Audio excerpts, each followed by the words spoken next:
Buenos días, pues continuando con esta serie de entrevistas sobre la importancia de las ciencias del suelo en varias profesiones, tenemos el gusto de presentar al doctor David Palma López. Él es agrónomo y maestro en ciencias en edafología por el Colegio Superior de Agricultura Tropical y tiene un doctorado en ciencias agronómicas en el Instituto Nacional Politécnico de Lorraine, Francia. Cuenta con 172 obras científicas, es miembro regular del Sistema Nacional de Investigadores y de la Academia Mexicana de Ciencias. Actualmente, y desde hace ya una buena cantidad de años, es profesor investigador titular del Colegio de Posgraduados. Buenos días, doctor Palma, ¿cómo está? Muy buenos días, doctor Bautista, aquí, aprovechando que bajó un poquito el calorcito en Tabasco. Qué bueno, qué bueno. Entonces vamos a estar más lúcidos. Bien, ya hemos hablado con otros colegas sobre la importancia de la agroecología, pero hoy toca hablar de la agronomía. Digamos, platíquenos un poco qué es la agronomía, qué es la agricultura y la diferencia con la agroecología. Ok, bueno, tenemos que entender que la agricultura fue la que permitió al hombre hacerse sedentario. La inventaron precisamente cuando comenzaron a domesticar las plantas que ellos normalmente comían y empezaron a tratar de reproducirlas. Y entonces desde ese tiempo el hombre se preocupó mucho, el ser humano más bien, se preocupó mucho por tratar de tener sus alimentos lo más cerca posible y también suficientes para poder satisfacer sus necesidades. Entonces digamos que la agronomía o la agricultura como tal nace cuando el hombre se hace sedentario. Y la carrera como tal, las ciencias agronómicas, pues se dan los principios más o menos en el siglo XVI, cuando empiezan a hacerse experimentos sobre cómo podríamos nutrir mejor las plantas que cultivábamos. Y posteriormente, ya en el siglo XVIII y XIX, pues estuvo más avance. En México, recordemos que la agronomía como ciencia, como carrera, nace con la Escuela Nacional de Agronomía, que se instala primero en San Jacinto, en México, Distrito Federal, y posteriormente se traslada a lo que es actualmente la Universidad Autónoma Chapingo, que es, digamos, la heredera de toda esa tradición de ciencias agronómicas que tenemos en México. Entonces, la agronomía es la ciencia que se encarga de estudiar cómo crecen mejor las plantas, cómo podemos optimizar su crecimiento y su producción, y por lo tanto requiere de apoyos alrededor de ella, ¿no? Entonces necesitamos conocer todo lo que influye en el crecimiento de las plantas, como podría ser el clima, como podrían ser los suelos, como podrían ser diferentes aspectos que interaccionan para poder obtener cosechas óptimas.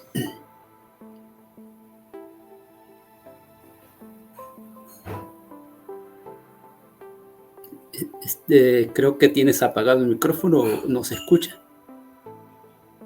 Sí, perdón. Últimamente he escuchado que se le echan muchas flores a la agroecología y se pone a la agronomía como los malos de la película. ¿Qué nos puede decir sobre esto, doctor? Bueno, antes de la agroecología existían los conocimientos agronómicos, básicamente, ¿no? Y cuando se trata de traslapar la parte de los procesos ecológicos con los procesos agronómicos, nace la agroecología. La agroecología no es más que las mismas ciencias agronómicas, pero adaptadas a los conocimientos ecológicos. Ahora, si hablásemos, por ejemplo, de satisfacer el hambre del mundo, muy difícil que con la agroecología lo logremos. Estamos viendo ahora, por ejemplo, con la guerra de Ucrania, que toda la producción que se tenían de granos en ese país pues prácticamente se ha abatido. Entonces tenemos problemas ahorita de abasto y tenemos problemas económicos. La agroecología es un concepto que requiere de cultivar bien, acorde con el ambiente, un espacio, pero normalmente se da en condiciones de poco hectareaje, de poca superficie. Entonces, para satisfacer, por ejemplo, las necesidades de un país de México tan grande, por ejemplo, es muy difícil que lo logremos únicamente con la cuestión agroecológica. Tenemos que entrar con las ciencias agronómicas, claro, tratando de respetar el ambiente lo más que se pueda y, por supuesto, viendo cómo podríamos optimizar, hacer más intensivo la producción en ciertas áreas, y esto evitaría que nosotros siguiéramos destruyendo bosques, por ejemplo, o selvas, para implementar cuestiones agronómicas que hemos visto no nos han dejado muchos satisfactores desde el punto de vista ambiental y desde el punto de vista del bienestar. Entonces necesitamos empatar ambas ciencias de tal manera que podamos ir en forma paralela avanzando, y yo creo que esa sería la solución para las cuestiones del hambre del mundo. Ok, entonces quiere decir que necesitamos agroecología, pero también necesitamos agronomía para comer, para producir los alimentos. Bien. Yo diría que necesitamos que los agrónomos nos convenzamos de que existe el ambiente y de que el ambiente nos produce bienestar, bien ser.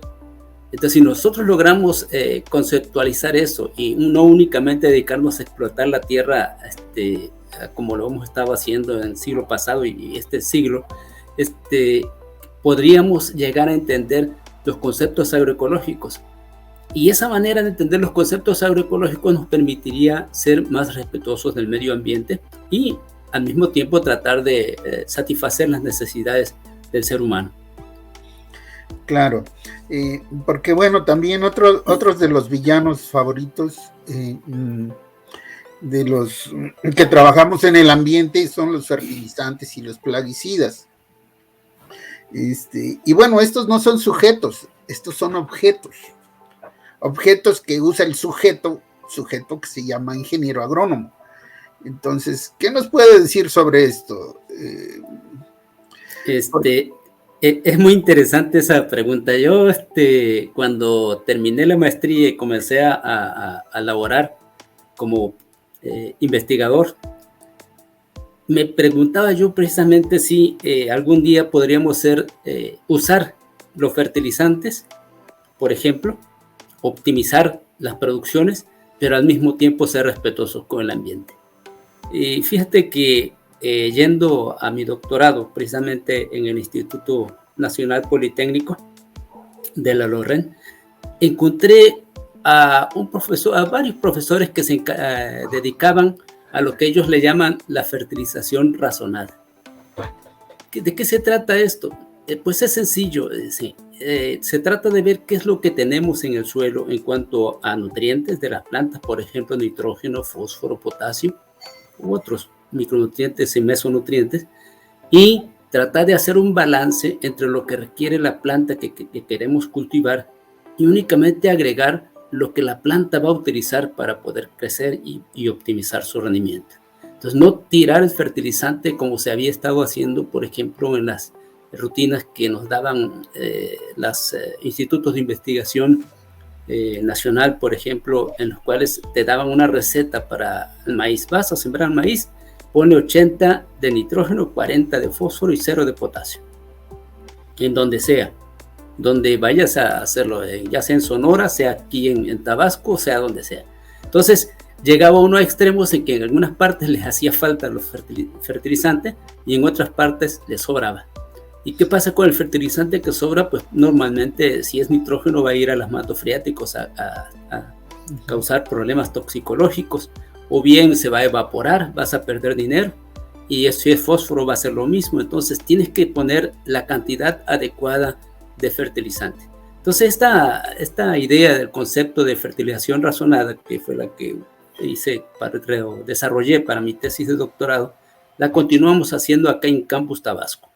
y salió un método que no solamente trabajé yo, sino somos alrededor de 6 gentes que estamos trabajando sobre esto, que es el sistema integrado para desarrollar dosis de fertilización con base en análisis de suelos, con base en el tipo de suelos y con base en los requerimientos que tiene cada una de las plantas que queremos cultivar en cierto lugar. Doctor, ¿y por qué esto no se hace en todo el país? Porque siguen habiendo las dosis regionales para fertilización de maíz y en general de los fertilizantes. ¿Por qué no se hace en todo el país? No tenemos los agrónomos, no tenemos los laboratorios, no tenemos conocimientos de suelo. ¿Qué pasa ahí? Yo creo que hace falta todo lo que mencionaste. Conocimiento de suelo, agrónomos preparados en esta área, pues, que es, por ejemplo, las maestrías y los doctorados en ciertas escuelas, por ejemplo, de fertilización, lo único que les hacen es componer las dosis. O sea, lo único, los enseñan a componer las dosis, pero no les enseñan a estudiar el suelo, no les enseñan a conocer los requerimientos de la planta. Cada una de las plantas es diferente, requieren diferentes cantidades de nitrógeno, fósforo, potasio y otras meso y micronutrientes. Entonces, es una escuela que va en camino. Llegamos tarde. México llega tarde a esto. Este concepto lo han desarrollado ya en Alemania, en Francia, en Bélgica, España. Entonces, apenas estamos poniendo las primeras, conceptos, además de productos que puedan usar los agrónomos para desarrollar este tipo de dosis más adecuadas, más razonadas. Entonces, ese es el problema esencial. No tenemos los insumos que tienen los países desarrollados para poder aplicar estas dosis más ad hoc al cultivo. Claro, entonces nos haría falta hacer los mapas de suelos a escala detallada del país, o al menos de las zonas agrícolas, y preparar a los agrónomos no solamente en hacer mezclas de fertilizantes, sino en calcular las dosis adecuadas de acuerdo al cultivo y al suelo. Pero, doctor, ¿será que no se les está enseñando edafología a los agrónomos?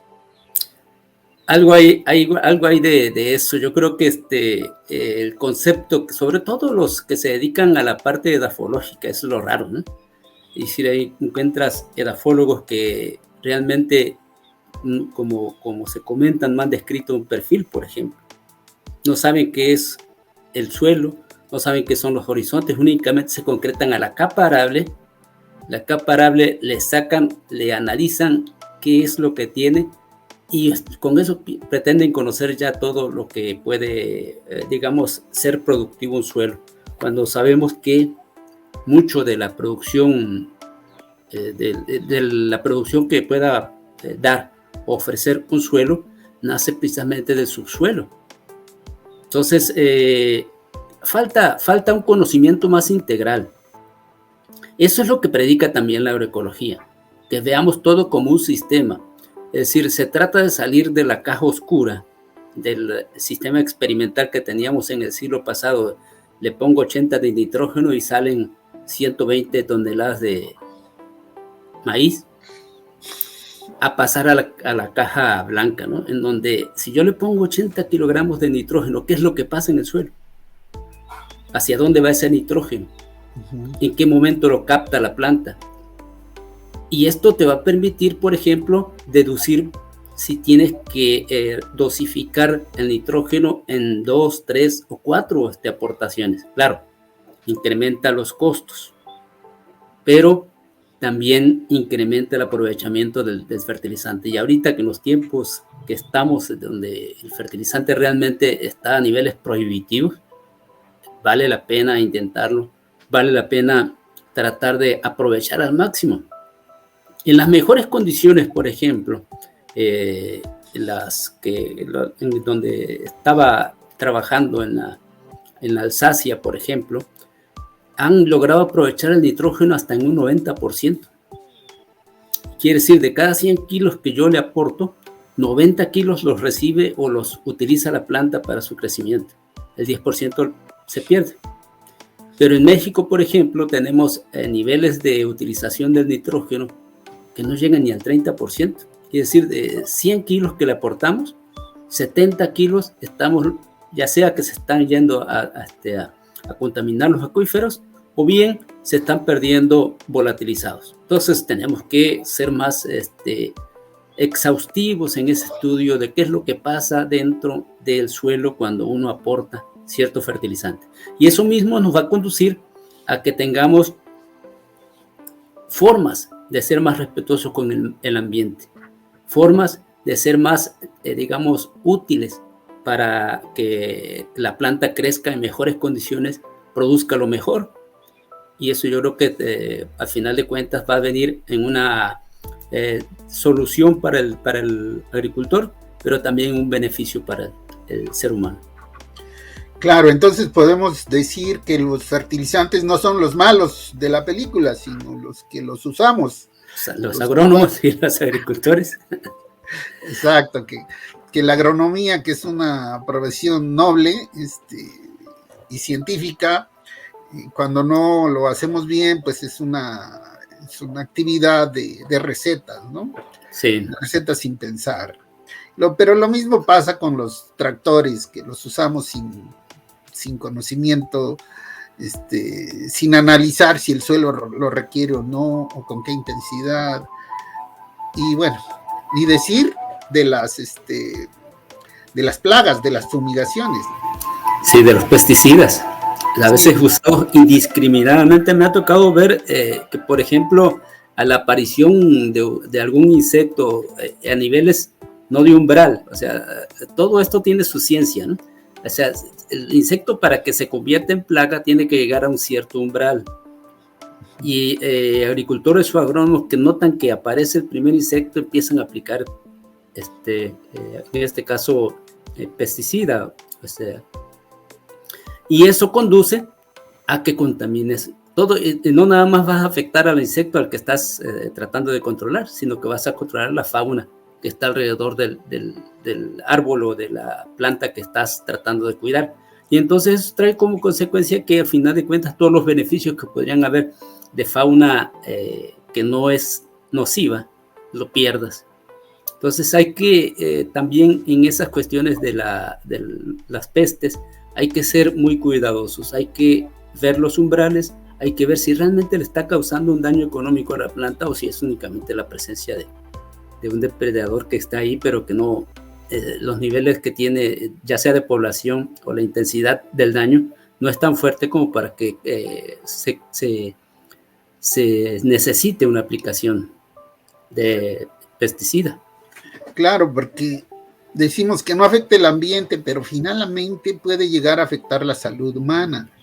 Porque me decía un colega tabasqueño, híjole, es que nosotros cosechamos y fumigamos y vendemos. Digo, no puede ser así, porque entonces el producto va contaminado con plaguicidas. Sí.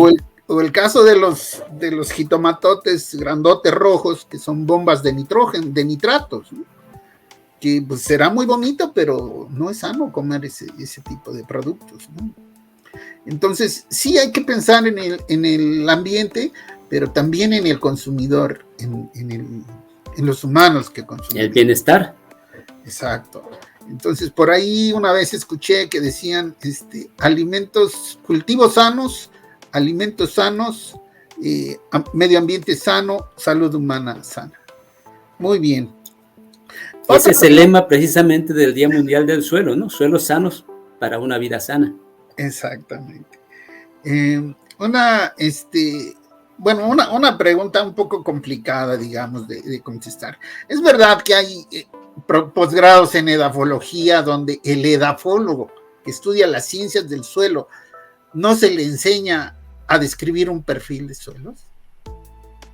Hay ejemplos muy actuales de eso. Por ejemplo, gente que se especializa tanto en microbiología, por decir algo, pero no conoce el suelo. Entonces, es importantísimo que la gente entienda qué es el suelo, cómo se desarrolla, cómo se forma, cómo se expresa.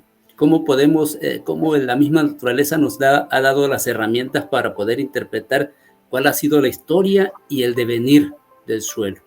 Entonces, si uno no entiende que, por ejemplo, los horizontes tardaron tanto tiempo en formarse y que tienen esa constitución o esas características por la génesis que tienen esos suelos específicos, difícilmente va uno a poder dar remedios que realmente no afecten al suelo.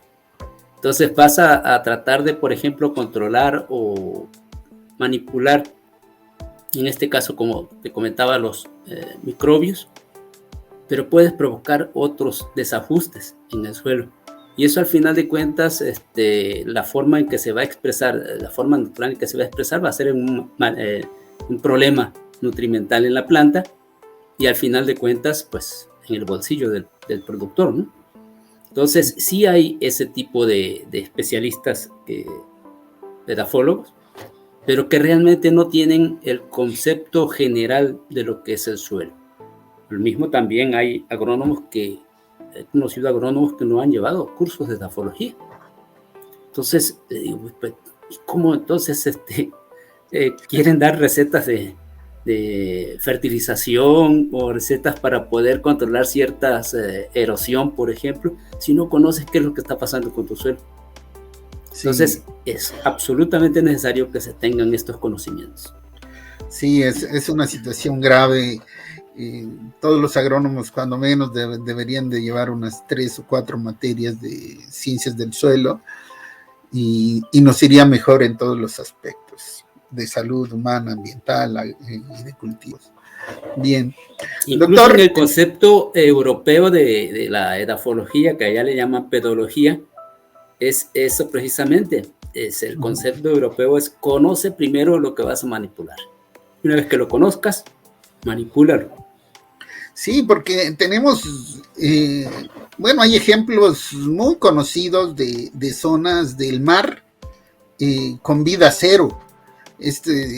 La desembocadura del Mississippi al Golfo de México, o sea, este río que viene de norte a sur en Estados Unidos, y que al desembocar en el Golfo de México, pues lleva plaguicidas y fertilizantes y no hay vida animal. O el caso del Mar Menor en el Mediterráneo, donde toda la zona hortícola de España pues desemboca con fertilizantes y plaguicidas al Mar Menor y hay zonas de cero vida. Y en nuestro país, pues porque ni las conocemos siquiera, pero ya algunos colegas, por ejemplo yucatecos, están encontrando pues glifosato y fertilizantes en el agua de los cenotes y pues todo esto no lo estamos bebiendo. Luego la gente piensa que habiendo plantas de tratamiento ya es suficiente, pero las plantas de tratamiento no quitan los plaguicidas. Exactamente. Y esos que tú comentas, es importante decirlo. Mire, todo el mundo que platica de Tabasco es en el Edén. Uh-huh. O sea, aquí hay de todo, crece de todo y, bueno, no, los cultivos templados no, pero es muy fértil la tierra.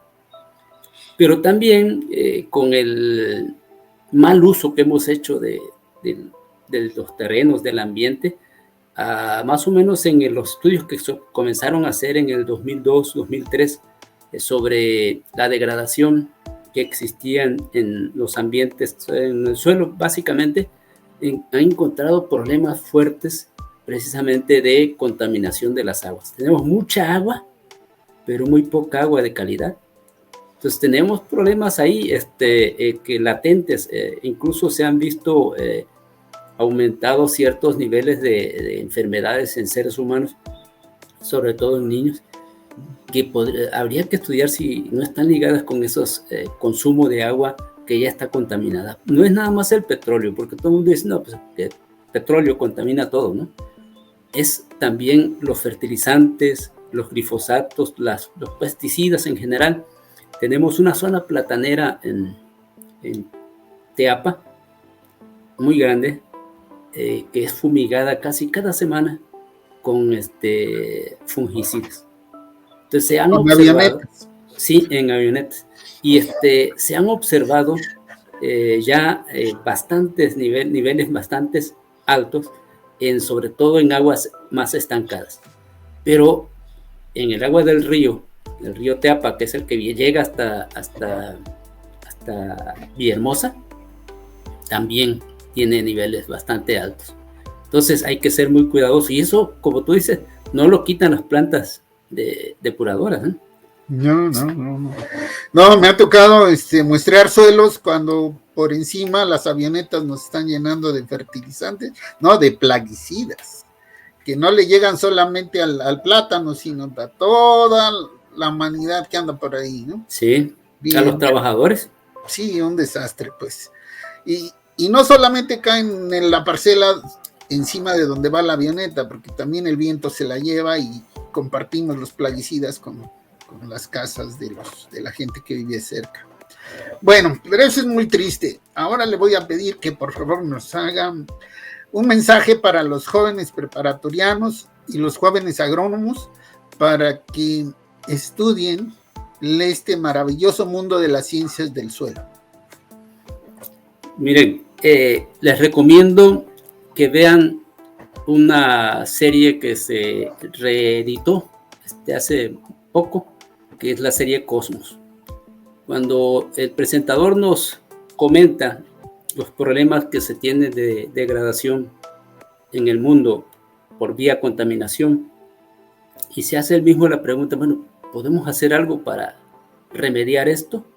¿O estamos predestinados para estar como la luna, sin seres humanos y sin nada? Y él mismo responden después, sí hay una solución, es la agricultura. Tenemos que pensar en unas ciencias agronómicas más acordes con el medio ambiente y también que den respuesta a este problema que se tiene. Entonces yo los invito muy, muy atentamente a los preparatorianos, a los jóvenes que están pensando en qué prepararse. Estudien agronomía y estudienla con esa conciencia de que realmente no somos los malos, como comentaba el doctor Bautista. En realidad somos las personas que podemos implementar, desarrollar opciones que permitan salir adelante en este mundo que tenemos ahorita tan pesado, ¿no? Estudien agronomía y además, dentro de la agronomía, háganse partícipe de conocer bien el suelo. Conociendo bien el suelo, ustedes van a entender hasta por qué venimos a este mundo. ¿Por qué estamos aquí como seres humanos? Estamos precisamente para cuidar ese recurso.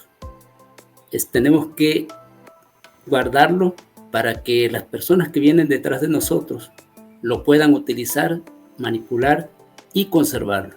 Entonces, la invitación es muy, muy, muy calurosa. Yo espero que muchos de ustedes se decidan por entrar a la carrera de agronomía o bien, si es posible después del posgrado, pues estudiar edafología. Muy bien. Me hizo recordar que la palabra hombre viene de la palabra humus, que es la materia orgánica del suelo. Sí. Y por eso aquel dicho de que polvo eres y en polvo te convertirás. Debería de ser humus eres y en humus te convertirás. Muchas gracias, doctor Palma. Un placer platicar con usted. Al contrario, muchas gracias por la invitación.